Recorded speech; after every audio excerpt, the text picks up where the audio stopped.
आप 10 क्लास के बच्चों को एक बार पुनः मेरे YouTube चैनल में वेलकम है। आप पीछे देख चुके हैं कि कई हमारा सीरीज कंप्लीट हो चुका है, लेकिन आज हम शुरू करने जा रहे हैं बहुपद के क्षेत्र में। बहुपद में जैसे आप देख रहे हैं कि 2.1 है, तो 2.1 में आपका दिया हुआ है।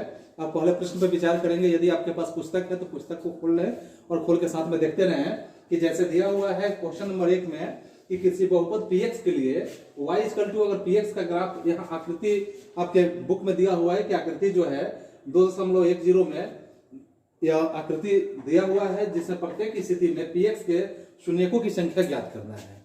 तो यहाँ px के शून्यकों की संख्या जब हम ज्ञात करेंगे तो यहाँ देखेंगे कि जितने बार यह संख्या रेखा जो है, जैसे इसमें x अक्ष है और y अक्ष है, तो x अक्ष की तरफ आप देखेंगे। यहाँ जैसे हम क्वेश्चन नंबर 1 यहाँ पे दर्शाए हुए हैं, तो क्वेश्चन नंबर 1 में x अक्ष पे देख रहे हैं कि यहाँ इधर जो है आपके दाहिने हाथ के तरफ जो होगा वो धनात्मक होगा और बाएं हाथ के दिशा में जो होगा वो क्या होगा, ऋणात्मक होगा। तो जैसे यहाँ x हुआ, यहाँ एक डैश हुआ, उसी तरह से आप देखेंगे y हुआ और y डैश हुआ। तो इसमें हम विचार करेंगे और देखेंगे कि इसके px के शून्यकों की संख्या कितनी है। तो px के शून्यकों की संख्या को समझने के लिए आप देखेंगे यहाँ कि यह जो संख्या रेखा है, यह संख्या रेखा x को कितने बार क्रॉस किया हुआ है। तो क्या यह x पे क्रॉस किया है कि नहीं? x पे क्रॉस नहीं किया है। यदि यह x पे क्रॉस किया रहता तो हम उसको काउंटिंग करते हैं कितना बार क्रॉस किया है। जब x पे क्रॉस नहीं किया तो यहाँ लिखेंगे क्वेश्चन नंबर 1 के लिए कि px के शून्यकों की संख्या क्या होगा, जब कुछ भी नहीं है तो क्या हो जाएगा, 0 हो जाएगा। बात समझ में आ रहा है कि जब यहाँ x को क्रॉस नहीं किया है तो निश्चित रूप से यह इसके शून्यकों की संख्या कितना हो जाएगा, 0 हो जाएगा। फिर आप दूसरे प्रश्न पे विचार करेंगे। यह आपका पहला प्रश्न कंप्लीट होता है। आप दूसरे प्रश्न को देखेंगे कि दूसरे प्रश्न में जैसे दिया हुआ है यहाँ कि यहाँ यह जो संख्या रेखा है x को कितने बार क्रॉस किया हुआ है। तो x को कितने बार क्रॉस किया है, तो यहाँ 2 के लिए लिखेंगे px के शून्यकों की संख्या यहाँ कितना हो जाएगा। तो शून्यकों की संख्या देख रहे हैं यहाँ x को, जैसे x है और x डैश है, ये y है और क्या है, y डैश है। तो यहाँ x को एक बार क्रॉस किया हुआ है, मात्र एक बार। तो एक बार किया है तो इसका मतलब क्या हो जाएगा कि इसके शून्यकों की संख्या मात्र 1 हो जाएगा। यही आपका आंसर हो गया। ठीक है। फिर आप तीसरे प्रश्न पे विचार करेंगे। यहाँ दूसरा प्रश्न कंप्लीट होता है। तीसरे प्रश्न पे विचार करेंगे। यहाँ देखेंगे कि यह आपका x हुआ और ये x डैश हुआ, y हुआ उसी तरह से और y डैश हुआ। तो यहाँ देखेंगे कि x यहाँ px के शून्यकों की संख्या कितना हो जाएगा। आप यहाँ ध्यान देंगे तीसरे प्रश्न पे px के शून्यकों की संख्या बराबर कितना होगा। तो आप यहाँ देखेंगे कि x अक्ष पे कितने बार यह संख्या रेखा क्रॉस किया हुआ। तो एक बार यहाँ क्रॉस किया है यानी x डैश की तरफ, ऋणात्मक चिन्ह की तरफ, और 2 बार यहाँ क्रॉस किया हुआ है धनात्मक चिन्ह की तरफ, यानी कि एक बार 2 बार। तो 2 बार और एक बार कितना बार हो गया, 3 बार। तो यहाँ px का शून्यकों की संख्या कितना हो जाएगा, 3। यही आपका आंसर हो गया। बहुत इजी है। इसमें ऑब्जेक्टिव में एक क्वेश्चन निश्चित रूप से आपके बोर्ड के एग्जाम में पूछते रहता है, इसलिए इस प्रश्न पे थोड़ा सा विचार करते हुए आपको देखना है। अब आप यहाँ चौथे प्रश्न को देखेंगे कि चौथे प्रश्न में यहाँ px के शून्यकों की संख्या फिर हम काउंट करेंगे। यहाँ चौथे प्रश्न में px के शून्यकों की संख्या कितना हो जाएगा। आप इसको समझ पा रहे हैं आसानी से कि px के शून्यकों की संख्या कितना हो गया। तो x को एक बार क्रॉस किया है और यहाँ 2 बार किया है, तो निश्चित रूप से यहाँ कितना हो जाएगा, इसके शून्य की संख्या 3 हो जाएगा। इसी तरह से आप यहाँ देखेंगे px के शून्य की संख्या कितना हो जाएगा। आपके 5वें नंबर पे px के शून्य की संख्या कितना होगा। तो यहाँ आप देख रहे हैं कि x को कितने बार क्रॉस किया हुआ है, एक बार और एक बार 2 बार क्रॉस किया है। तो यहाँ क्या हो जाएगा, 2 हो जाएगा। आप छठे प्रश्न में देखेंगे इसके कि छठे प्रश्न में क्या है कि px के शून्यकों की संख्या आप काउंट कर सकते हैं अपने से भी कि एक बार यहाँ 2 बार, 3 बार और एक बार 4 बार, यानी कि x को 4 बार क्रॉस किया हुआ है। तो यहाँ px के शून्यकों की संख्या कितना हो गया, 4 हो गया। फिर इसी तरह से आप यहाँ देखेंगे यानी 7वें प्रश्न में कि px के शून्यकों की संख्या कितना हो जाएगा। फिर से आपका यहाँ 1 बार, 2 बार, एक बार 3 बार, यानी कि 3 बार क्रॉस किया है तो यहाँ 3 हो गया। इस तरह से आपका 2.1 प्रश्नावली समाप्त होता है। अब हम फिर देखेंगे 2.2 का इसी सीरीज में देखेंगे, इसके बाद हम देखेंगे अगले सीरीज में। तो हम देख रहे हैं कि 2.2 में क्या दिया हुआ है, आप इस पे ध्यान देंगे।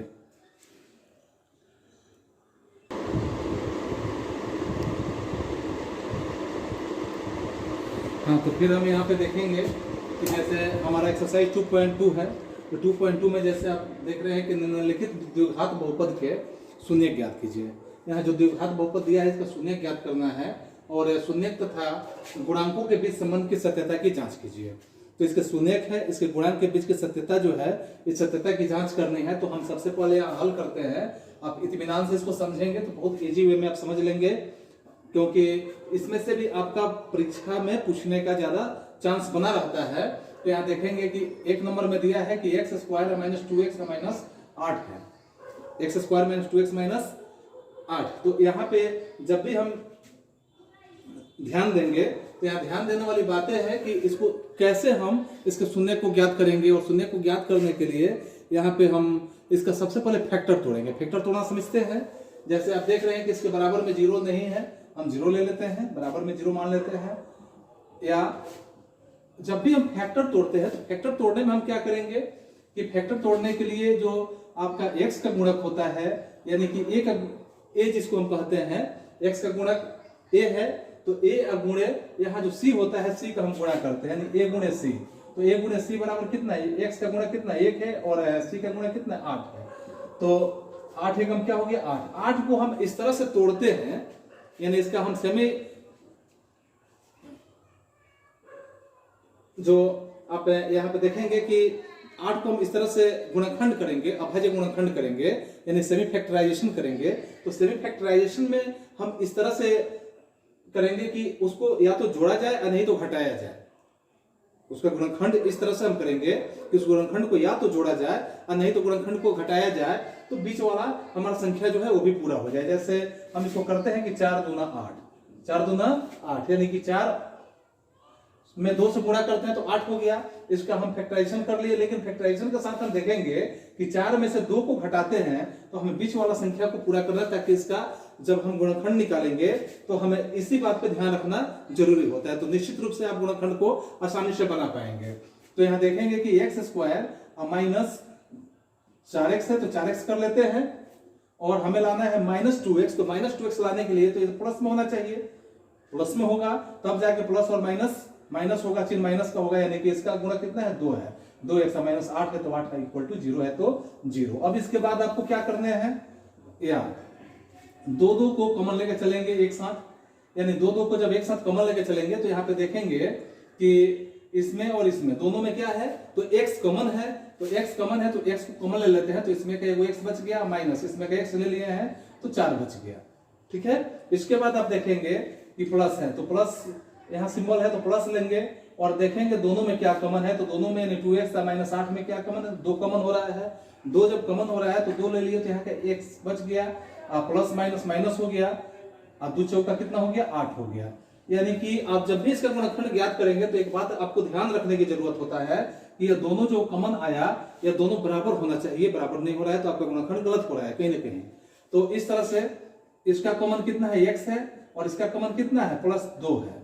ये दोनों जो कॉमन आया, इसका x माइनस 4 है तो x माइनस 4 हो गया। इसको हम क्या करेंगे बराबर 0, या हम लिख सकते हैं कि x प्लस 2 बराबर 0, यहां लिख सकते हैं x माइनस 4 बराबर क्या लिख सकते हैं 0।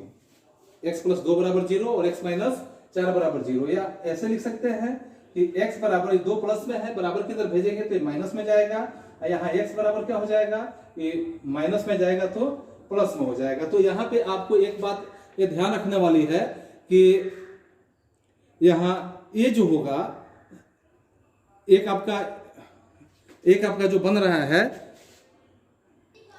तो यहाँ शून्य के गुणनखंड के रूप में आप ऐसे देखेंगे, इसलिए x बराबर कितना हो गया आपका, यानी कि 4 और माइनस 2 हो गया। तो आप इसमें सीधे शब्द में लिख सकते हैं, इसलिए अल्फा बराबर कितना हो गया 4 हो गया और बीटा बराबर कितना हो गया तो माइनस 2 हो गया।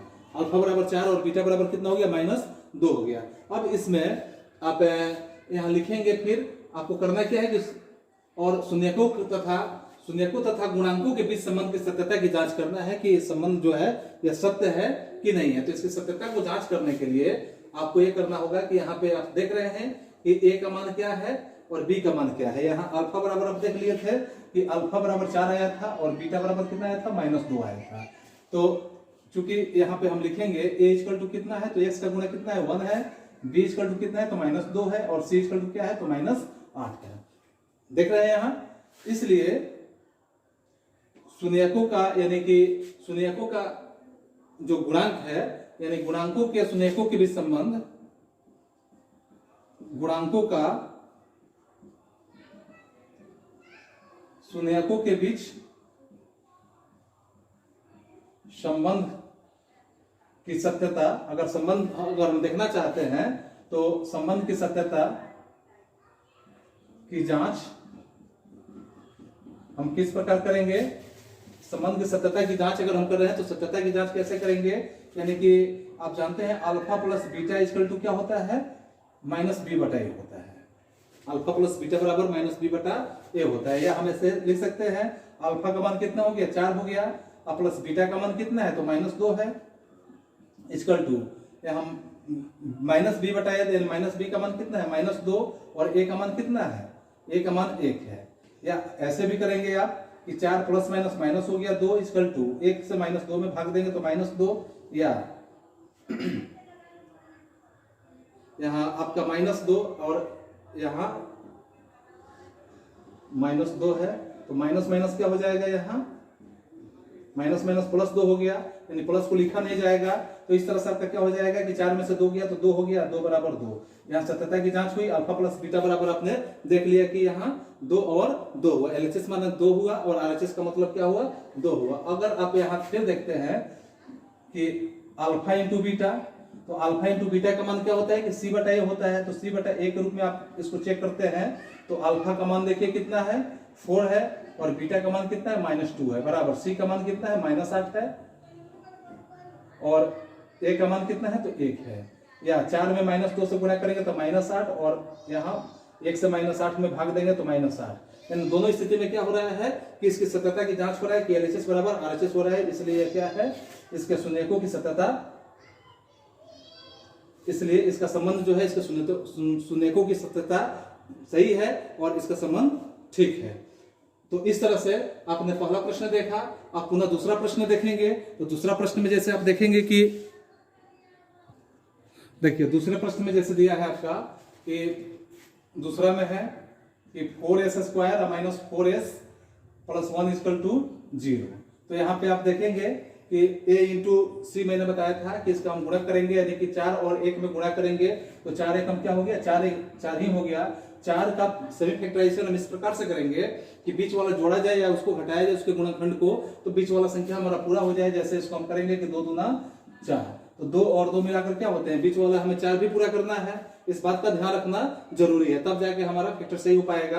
तो यहाँ हम लिखेंगे यहाँ में करके कि 4s² -2s -2s, यानी माइनस माइनस प्लस चिन्ह माइनस का ही होगा, और +1 है तो 1 = 0। या आप देखेंगे जैसे भी बताया गया था कि 2 को कॉमन लेंगे, 2 को एक साथ जोड़ेंगे, यानी कि दोनों में देखेंगे क्या कॉमन मिलेगा, तो 2 दोनों में मिलेगा, s दोनों में मिलेगा। तो 2 और s जब दोनों में मिलेगा तो इसमें का 2 हम ले लेते हैं और इसमें का एगो s बच गया है, s ले लेते हैं, -2s ले ही लिए हैं, यहाँ का 1 बच गया। इसके बाद आप देखेंगे कि माइनस यहाँ 2s और 1 में कुछ कॉमन नहीं मिलेगा तो 1 हम ले लेते हैं, तो 1 लेते हैं क्योंकि 1 तो सब में छुपा रहता है। तो इस तरह आप देखेंगे कि यहाँ हो गया आपका 2s और माइनस माइनस प्लस होता है 1 हो गया = 0 हो गया। फिर यहाँ आप दोनों को अलग अलग करते हैं, यानी कि यहाँ इसका कॉमन क्या है 2s है और माइनस इसका कॉमन क्या है 1 है। इसका कितना है, दोनों का कॉमन, जैसे मैंने बताया था कि दोनों जब एक जैसा नहीं हो तो समझिए कि आपका फैक्टर जो है बिल्कुल गलत है। तो यहाँ दोनों का कॉमन 2s - 1 है, तो 2s - 1 = 0। फिर आप लिख सकते हैं ऐसे कि 2s - 1 = 0 या 2s - 1 = 0, या ये होगा 2s - 1 को इधर लेकर चले जाइए बराबर के इधर, तो -1 है तो प्लस में 1 हो जाएगा। यहाँ भी 2s = -1 है तो क्या होगा, प्लस में 1 हो जाएगा। पुनः आप देखेंगे कि s इक्वल टू यहाँ 2 इंटू में है आएगा तो 1 के डिवाइड में हो जाएगा, घटा में हो जाएगा, फिर यहाँ देखेंगे s इक्वल टू 1 के डिवाइड में चला जाएगा 2। इसलिए आपका यहाँ s का मान कितना हो गया 1/2 और 1/2। तो यहाँ हम लिख सकते हैं, इसलिए अल्फा बराबर कितना हो गया 1/2 और बीटा बराबर कितना हो गया 1/2 हो गया। अल्फा और बीटा का मान जब 1/2 हो गया तो फिर इसका आप इसके शून्यकों के गुणांक जो है, इस गुणांक के सत्यता की आप जांच कैसे करेंगे? तो जांच करने के लिए जैसे मैंने अभी दिखाया था कि इसकी सत्यता सही है कि नहीं, तो इसकी गुणांक की जांच करने के लिए हम लिखेंगे, चूंकि अल्फा बराबर कितना आया, अल्फा बराबर आपका आया 1/2 और बीटा बराबर कितना आया 1/2 आया। तो इस तरह आप जांच के रूप में लिखेंगे कि शून्यकों के गुणांकों की जांच के लिए यहाँ alpha plus beta equal to क्या होता है, alpha plus beta equal to जैसे ये बताया गया था -b बटा a होता है। तो -b बटा a यानी कि अल्फा का मान है 1/2 और प्लस बीटा का मान है 1/2 इक्वल टू -b यानी कि -b का मान कितना है -4 है। -b का मान कितना है -4 है। जैसे मैंने बताया था कि a का मान 4 है, b का मान क्या है 4 है और c का मान कितना है 1 है, जो पहले ही मैंने इसको दर्शाया था।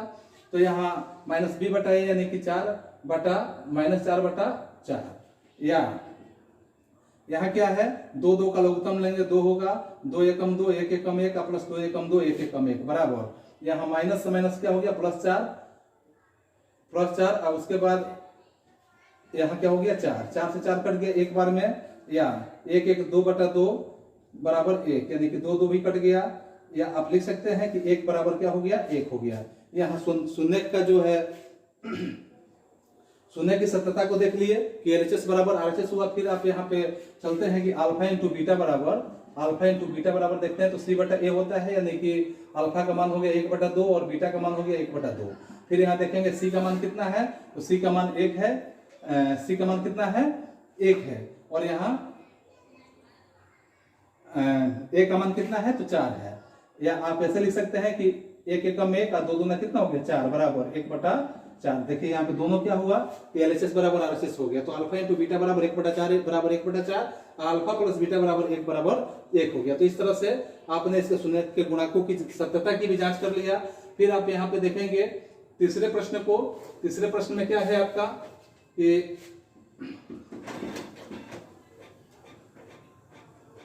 तीसरे प्रश्न में आप देखेंगे यहाँ 6x² माइनस, इसको आप असेंडिंग ऑर्डर में कर लीजिए, 6x² माइनस 7x कर लीजिए, 7x माइनस 3 बराबर 0।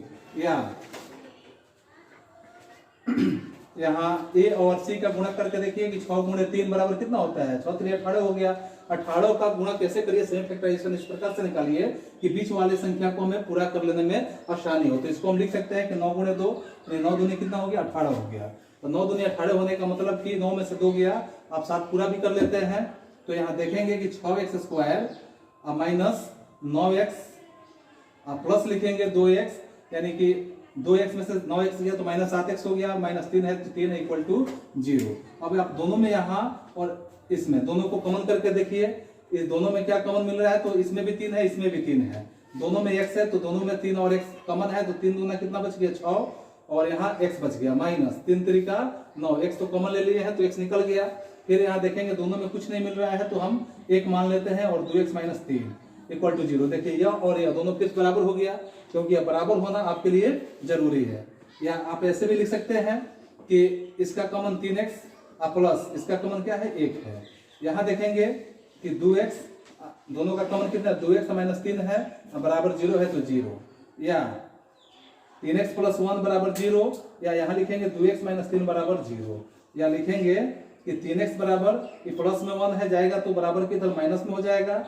यहाँ पे आप करेंगे कि 2x बराबर तो माइनस में 3 है तो जाएगा तो प्लस में 3 हो जाएगा, या यहाँ x बराबर क्या हो जाएगा तो -1/3 और यहाँ x बराबर क्या होगा तो 3/2 हो जाएगा। इसलिए x का वैल्यू आप देखिए x बराबर कितना हो गया, तो यहाँ पॉजिटिव वाला जो है यानी कि धनायन है 3/2 और ऋणायन कितना है आपका -1/3। इसलिए हम लिखेंगे अल्फा बराबर कितना हो गया 3/2 और बीटा बराबर कितना हो गया फिर 1/3 हो गया। तो इसको यहाँ पे उतार लीजिए और आसानी से फिर इसका सत्यता की जांच करिए कि इसकी सत्यता क्या है। यानी अल्फा बराबर आपका हो गया 3/2 और बीटा बराबर कितना हो गया, -1/3 हो गया। तो इसकी सत्यता को जब हम देखेंगे तो यहाँ लिखेंगे, इसलिए इसके गुणाकों की या शून्यकों की सत्यता की जांच के लिए, शून्यकों की सत्यता की जांच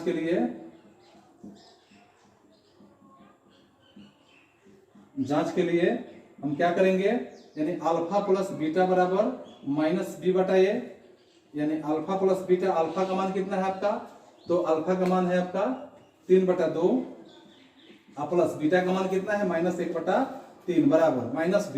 तो माइनस पहले से है, अब b का मान भी क्या है, -7 है, अब a का मान कितना है, तो 6 है। या यहाँ 3 और 2 का एलसीएम निकालेंगे, 3 दूना कितना हो गया, 6 हो गया, 3 दूना 6, 3 3 3 9, प्लस माइनस माइनस हो गया, 3 दूना 6 और 2 एकम 2 बराबर माइनस माइनस प्लस हो जाएगा, प्लस 7/, यहाँ 6 हो गया। या यहाँ पे देखेंगे 9 में से 2 गया, 7/6 हो गया, तो 7/6 बराबर 7 क्या हुआ, 6 हुआ। यहाँ आपके अल्फा प्लस बीटा का वैल्यू बराबर हुआ। फिर आप यहाँ देखेंगे अल्फा इंटू बीटा के बारे में, तो अल्फा इंटू बीटा बराबर होता है c/a, या अल्फा का मान आप देखिए कितना है, 3/2 है, और इंटू बीटा का मान कितना है, बीटा का मान -1/3 है, बराबर c का मान कितना है, तो -3 है, और a का मान कितना है, तो 6 है।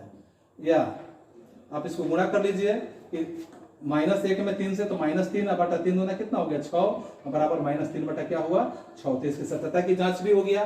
तो इस तरह से आप इसको थोड़ा सा कंस्टेंट होके बनाते रहेंगे तो निश्चित रूप से आपको इसमें किसी तरह की कोई परेशानी नहीं होगा। हम अगला प्रश्न देख रहे हैं कि अगला प्रश्न जो चौथा इसका दिया हुआ है वो कैसे दिया है। तो देखिए यहाँ पे जैसे दिया हुआ है आपका तीसरा में चौथा, तो चौथा में क्या है आपका 4u स्क्वायर प्लस 8u। यहाँ पे आप लिख सकते हैं कि इसका फैक्टर करने की जरूरत नहीं है, जैसे इसका हम कॉमन लेते हैं तो 4 और 4 दोनों में है, u है, तो 4u कॉमन ले लीजिए, तो यहाँ बच गया आपका u प्लस 2 बराबर क्या है, 0। यहाँ हम 0 मान लेते हैं, या हम एक बार लेते हैं कि 4u बराबर हम क्या करते हैं कि इसको बराबर की इधर जब भेजते हैं तो 0 को बटा में जाएगा, तो इसका वैल्यू 0 हो जाएगा, या u बराबर क्या हो जाएगा, तो यहाँ पे 4 भी गुणा में है जाएगा तो 0 हो जाएगा।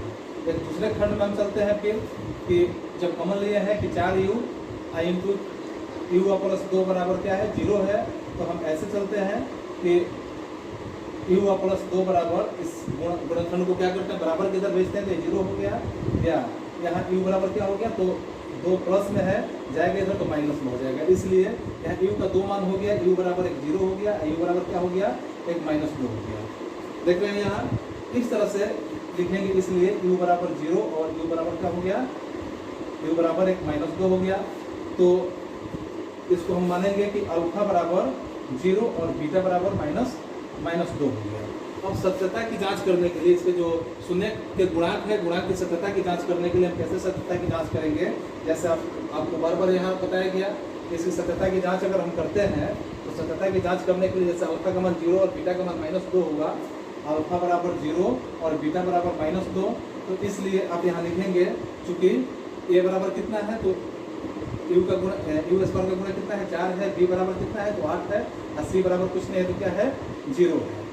तो इसके शून्यकों के गुणाकों की सत्यता की जांच करने के लिए, यानी इसकी सत्यता हम कैसे जांचेंगे, सत्यता की जांच,